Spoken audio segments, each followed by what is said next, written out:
Y es protagonista porque es precisamente el fiscal superior coordinador del equipo Lavallato de la Fiscalía de Perú, Rafael Vela, quien me acompaña. Fiscal, gracias por aceptar esta invitación. Bienvenido. Gracias a usted, Fernando. Buenas noches. Buenas noches, un placer que me acompañe, de verdad todo un gusto, un lujo tenerlo aquí. Déjeme primero preguntarle, este razonamiento es muy de sentido común, por supuesto que también tiene su ángulo legal, pero muy difícil pensar que pueda otorgarse una prisión domiciliaria a alguien que tiene un antecedente que llevó al Estado peruano a solicitar una extradición porque nunca se presentó el expresidente ante la justicia peruana. Y yo le pregunto desde la perspectiva legal, ¿este impedimento hace casi imposible el que logre obtener, a petición de sus abogados, una prisión domiciliaria del expresidente Toledo? Lo que sucede, señor Rincón, es que efectivamente se trata de un análisis de carácter legal que se va a discutir a nivel del sistema de audiencias, en donde el Ministerio Público va a tener que evaluar precisamente las razones que van a estar vinculadas esencialmente al estado de salud del señor Alejandro Toledo. Porque el foco de discusión respecto a la posibilidad de variar un mandato de prisión preventiva por una detención domiciliaria está exclusivamente vinculado al estado de salud de la persona que puede poner en riesgo su vida o gravemente su salud precisamente por las condiciones carcelarias o de carácter penitenciario. Debo decir al respecto que el señor Toledo tiene condiciones carcelarias particulares propias de un expresidente de la República, es decir, tiene un régimen bastante más conciliador, con una serie de comodidades que son parte de lo que el Instituto Nacional Penitenciario ha decidido en el tratamiento de expresidentes constitucionales de la República. Así que el debate es un debate que no puede estar centrado al peligro de fuga, porque eso claramente sería desestimado. El Ministerio Público no puede tampoco generar una opinión hasta que no se presenten los argumentos del señor Toledo, que son esencialmente, si es que se presenta una solicitud de detención domiciliaria vinculados a su estado de salud. Y por lo que hemos sido informados, el señor Toledo goza de una salud estable, no solamente porque lo digamos nosotros en el Perú, sino también porque así lo determinó el propio Servicio de Alguaciles de los Estados Unidos cuando lo trasladó en este último día que hemos pasado, el día domingo. Y de ahí se desprenden, necesariamente, no puedo dejar de hacerlo, fiscal, comparaciones. ¿Por qué? Porque tenemos el antecedente, por ejemplo, de Fujimori y su estado de salud. Un estado de salud frágil que fue comprobado como tal y que a pesar de eso lo mantenía en prisión. Pensar que el expresidente Toledo pueda tener alguna condición de salud mucho más grave que la que habría presentado el expresidente Fujimori es muy difícil de entenderlo así. Ahora, me da un punto, y quisiera que, si puede, ahondar un poquito más en esto. Es que el tema de salud ya no ha sido nada más confirmado por las autoridades peruanas, ha sido confirmado por la Oficina de Alguacil de los Estados Unidos. Ellos hicieron una evaluación previa antes de salir de Estados Unidos de la salud del expresidente Toledo y se las entregaron a las autoridades peruanas. Mire, no solo a ese nivel, sino también dentro de las articulaciones que formuló el señor Toledo, tratando de oponerse a la entrega final de la extradición, también se expusieron este tipo de temas. Solamente hacer una precisión con relación a la analogía que usted estableció del expresidente Fujimori. Él ya está sentenciado y la figura del arresto o detención domiciliaria no existe para las personas sentenciadas. Solamente existe para las personas que están todavía siendo objeto de procesamiento, ya sea en una etapa de investigación o de acusación o control de acusación en la que se encuentra el señor Alejandro Toledo. Pero es medular determinar precisamente que la condición o el estado de salud del señor Toledo pueda poner en grave riesgo su vida o su salud, para que se puedan explorar alternativas de otra naturaleza en términos de razonabilidad. De cualquier modo, el Ministerio Público no ha recibido aún ninguna notificación, son solamente especulaciones que la defensa del señor Toledo ha hecho pública a través de los medios de comunicación, pero nosotros, por supuesto, que estamos a la expectativa de poder evaluar esos argumentos y en la audiencia correspondiente fijaremos posición, que en realidad se hace a través del despacho del fiscal José Domingo Pérez Gómez, que es quien lidera la investigación y ahora el control de acusación que ya está en etapa judicial, a través de lo que corresponde ya a la participación del juez Richard Concepción Carhuancho. Por supuesto, claro, tiene razón. Y hacía la analogía, sí me alejé del ámbito legal, hacía la analogía porque la gravedad de una enfermedad como la de Fujimori no ha podido llevarlo a prisión, no lo pudo llevar en su momento a prisión domiciliaria, fue todo un tema, usted lo sabe, no tengo que explicarlo, y era realmente una situación muy diferente en tema de salud a la de Alejandro Toledo. Y aquí además hay que agregar también la presunción de inocencia, ¿no? Es otro punto que yo quisiera rescatar. Está en un proceso, hay una presunción de inocencia, en efecto, no ha sido sentenciado, y sí, en el ámbito legal son dos temas completamente diferentes. En términos de salud, hacía yo la comparación, pues por gravedad, ¿no?, de lo que pudiera ser una enfermedad. Voy a hacerle una pregunta antes de entrar de lleno al tema de Toledo, porque a mí me llama de eso. Perdón, adelante, fiscal, adelante. Sí, no, le decía que su análisis es correcto, porque sí han existido otros antecedentes respecto a la discusión que se puede plantear razonablemente sobre el riesgo de vida de una persona investigada. Sucedió en el caso del expresidente también, Pedro Pablo Kuczynski, quien en ese momento se había decidido su prisión preventiva, pero luego que se comprobó su grave estado de salud, finalmente el Poder Judicial determinó la medida de detención domiciliaria. Así que todas estas posibilidades están dentro del abanico del esquema de legalidad que tiene el Perú y que los abogados defensores pueden eventualmente plantear, lo que no quiere decir que necesariamente el Poder Judicial del Perú falle a su favor, porque hay que discutir una serie de circunstancias y condiciones que son de carácter excepcional. Pero sí es correcto su razonamiento, porque sucedió en el caso del señor Pedro Pablo Kuczynski, que también fue un expresidente constitucional de la República. Fiscal, yo le decía, cuando uno revisa el historial de los recientes presidentes, hay una vinculación con la corrupción escandalosa, ¿no? Muchos de ellos casos vinculados precisamente a Lavallato, y ya le mencionaba varios de ellos, desde Alberto Fujimori hasta la fecha, hasta Pedro Castillo. ¿Cómo se puede explicar esto, fiscal? ¿Fue una racha de corrupción o lo debemos entender como un sistema político completamente corrupto desde su frente en la investigación? ¿Cómo lo explicaría? Mire, efectivamente, señor Rincón, hay que tener una doble lectura.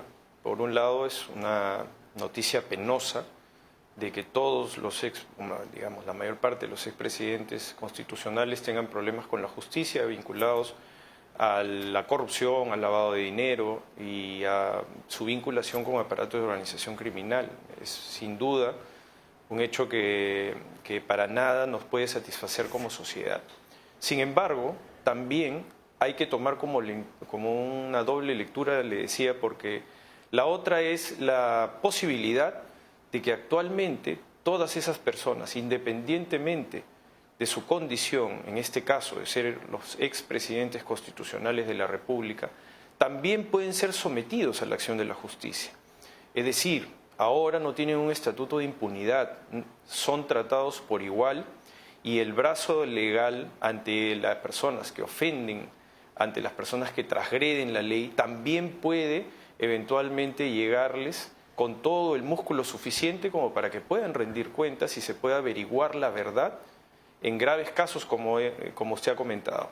Entonces, desde esa perspectiva, sí se necesita un sistema de administración de justicia que sea lo suficientemente independiente y autónomo como para que dentro de las presiones tan complejas de carácter político, de carácter económico, empresarial, se pueda no solamente continuar con la persecución penal, sino también poder soportar toda la presión permanente que hay de estos grupos de poder que intentan subsistir y que intentan que el status quo prevalezca, que la idea de hacer negocios en donde la corrupción sea un costo incorporado a las obras se pueda desterrar y en donde los lemas como que un poco de corrupción sea bueno para la economía del país esté completamente desvinculado del pragmatismo que a veces prima sobre la base del imperio de la ley.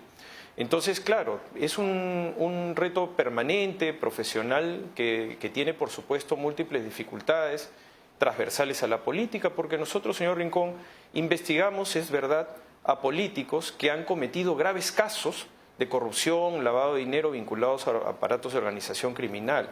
Por eso rechazamos cuando se nos quiere vincular a la judicialización de la política. Por el contrario, nosotros investigamos a políticos que han ofendido la ley, que la han transgredido de manera igual que con otro ciudadano, sin hacer distinciones y buscando que también la sociedad se reivindique y puedan estas personas que han tenido una alta representatividad social a partir de sus cargos públicos responder a la justicia como corresponde, sin ningún tipo de miramiento y en igualdad ante la ley. Sí, por supuesto, y esa lectura es muy válida también. Ahí hablamos de separación de poderes y un sistema de justicia que no ha sido cooptado precisamente por el cuerpo político, ¿no? Que es algo muy importante en una democracia. Por cierto, para que no quede duda, yo mencionaba en orden a los expresidentes, por supuesto que Merino y Sagasti no están dentro del paquete, ¿no? Merino estuvo 5 días y Sagasti no tiene investigación, digo, nada más para que no vaya a haber confusión, porque es un tema sumamente delicado. Y, a ver, ya entrando de lleno, fiscal, Sí. a ver, lo de Alejandro Toledo pareciera el mismo caso, pareciera el mismo caso cuando hablamos de Odebrecht y Ecoteva, porque sería el dinero de Odebrecht el que habría utilizado para el tema Ecoteva a través de la suegra. ¿Por qué llevarlo como dos casos separados? Hubo un momento en el que se pensaba llevar como un solo caso, pero ¿cuál sería la diferenciación legal o el motivo por el cual se estarían tratando de manera independiente? Porque, señor Rincón, el caso de Ecoteva era un caso mucho más antiguo al del caso Interoceánica. Lo que sucede es que el caso Ecoteva surge con distintas hipótesis de investigación vinculadas a la actividad que genera los recursos ilícitos que finalmente son objeto del lavado de dinero. El caso Ecoteva era un caso que no solamente incluía la posibilidad o la probabilidad de haber provenido los recursos de actos de corrupción de la empresa Odebrecht, sino también de cualquier otra actividad ilícita durante el gobierno del expresidente Alejandro Toledo. Pero cuando estalla el escándalo Odebrecht, cuando se conoce del pago de sobornos vinculados a esta obra pública de gran envergadura, evidentemente ya el caso Ecoteva tiene un destino distinto, diferente, porque se identifica la fuente de producción del dinero maculado, del dinero ilícito. Y luego, si es verdad que finaliza con una cadena que es un delito proceso, el lavado de activos, en donde las adquisiciones inmobiliarias y el pago de garantías finalmente determina una evidencia de desbalance patrimonial que el señor Toledo no podía justificar en términos lícitos. Es verdad que en algún momento se pudo haber pensado en la posibilidad de que estos casos sean acumulados, pero estratégicamente tenían además ordenamientos procesales distintos porque habían comenzado en distinto momento y eso finalmente lo que pudo determinar es que el pedido de extradición del caso Interoceánica, que estaba tramitado con un sistema procesal novedoso en el Perú, puede haber sido impulsado con mayor velocidad que el caso Ecoteva. Pero ciertamente ambos son casos muy maduros, ambos son casos que tienen acusaciones fiscales y en ambos casos creemos que el Estado peruano debería también obtener el pedido de ampliación de extradición que se les ha formulado a la justicia norteamericana.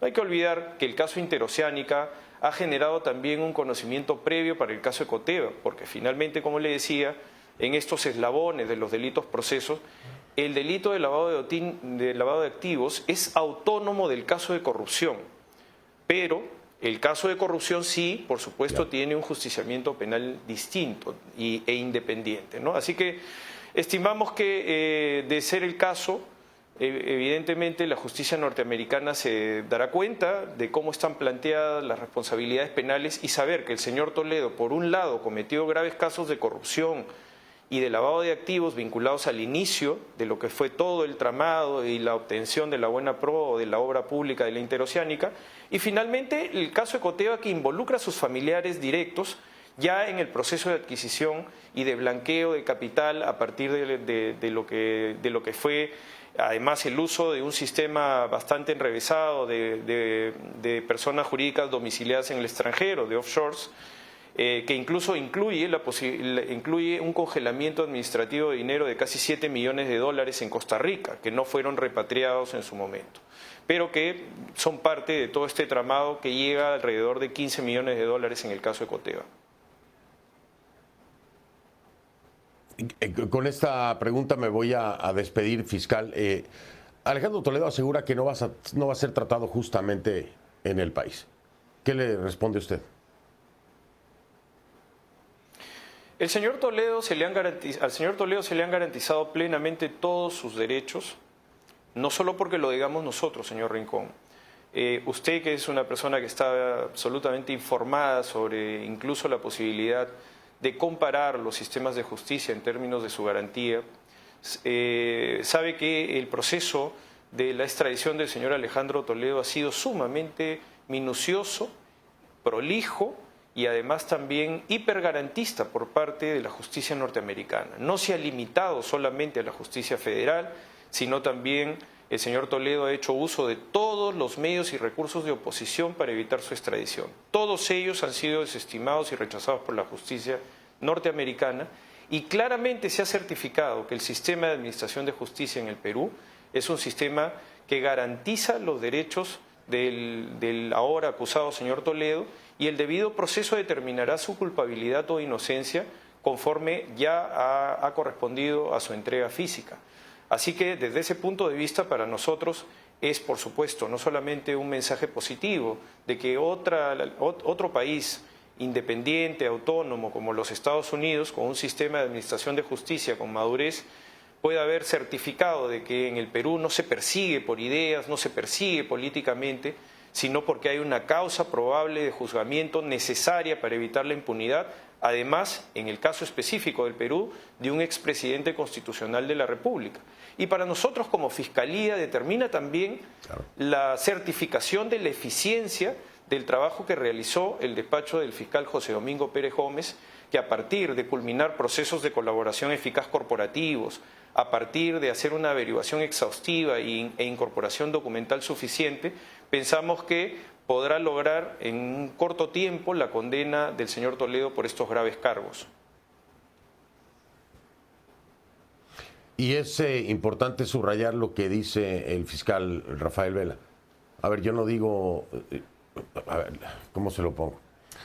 No quiero ser, como decimos en el país, malinchista. La justicia estadounidense es infalible. No le voy a decir que la justicia estadounidense es infalible, pero es cierto. Aquí hubo un doble proceso de revisión del caso del expresidente Toledo. Primero, para que Estados Unidos decidiera devolverlo, ¿no? Hacer cumplir la extradición. Y ahora, bueno, ahora es la justicia peruana la que tendrá que hacer la comprobación y demostración de su culpabilidad. Pero ¿cómo le explico? Es un doble proceso en el que legalmente se le tuvo que comprobar a otro país que había la suficiente evidencia y garantía para poder llevar de vuelta al expresidente Toledo. Y eso, pues eso es una doble revisión. Véalo como quiera verlo, ¿no? Con una justicia adicional a la del país, en este caso Perú. Y eso pues ya habla en mucho de cuánto se tiene comprobado o por comprobar, ¿no? Fiscal, ha sido un placer. Le agradezco mucho siempre la apertura para hablar conmigo. Muy amable. Gracias a usted, señor Rincón. Buenas noches. Buenas noches. Rafael Vela, fiscal superior, coordinador del equipo Lavallato de la Fiscalía de Perú, me acompañó desde Lima con el tema del expresidente Alejandro Toledo.